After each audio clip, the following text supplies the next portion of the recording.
এয়া মাজৰাতি 2:30 বাহিৰত দোপালপিতা বৰষুণৰ ঢল আৰু এয়া মই বিনিদ্ৰ নিশাটিৰ একমাত্ৰ সাক্ষী।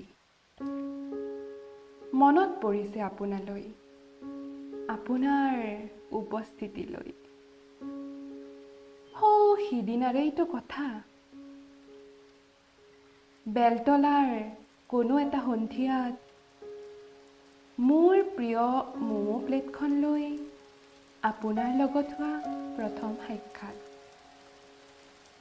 আপোনাৰ সেই ব্যাকুল চকুজুৰিৰ ভাষা সেইদিনা কিন্তু মোৰ পঢ়িব সাহস হোৱা নাছিল।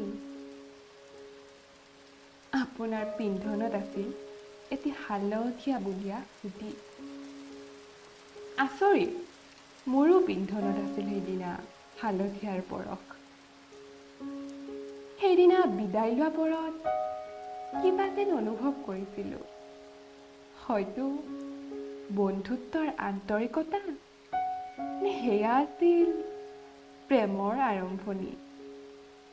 আৰু লাহে লাহে আপোনাৰ বাৰ্তাত ভাহি অহা মৰমখিনিক উপলব্ধি কৰিবলৈ ল'লোঁ। সাধাৰণ কথাত ফুটি উঠা ভালপোৱাখিনিক হৃদয়ত অনুভৱ কৰিব ধৰিলোঁ।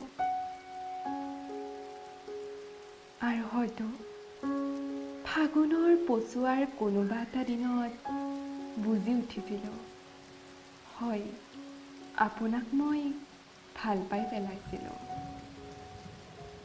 আপোনাৰ প্ৰতিটো কথা, প্ৰতিটো স্বভাৱ, আপোনাৰ উশাহ, আপোনাৰ হাঁহি, আপোনাৰ চকুজুৰি, সকলো প্ৰিয় হৈ উঠিছিল। ক'ব গ'লে অনুৰাগী হৈ পৰিছিলোঁ আপোনাৰ। আপুনি মোৰ প্ৰথম প্ৰেম নহয়, কিন্তু জীৱনৰ শেষ ক্ষণলৈ মই আপোনাৰ উশাহত বিলীন হ'ব খোজোঁ। মৰমবোৰক আকাশৰ সমান বিয়পাব খোজোঁ। আপোনাৰ নামৰ ৰঙা বেলিটোৰ সৈতে কপালখন ডগমগাব বিচাৰোঁ।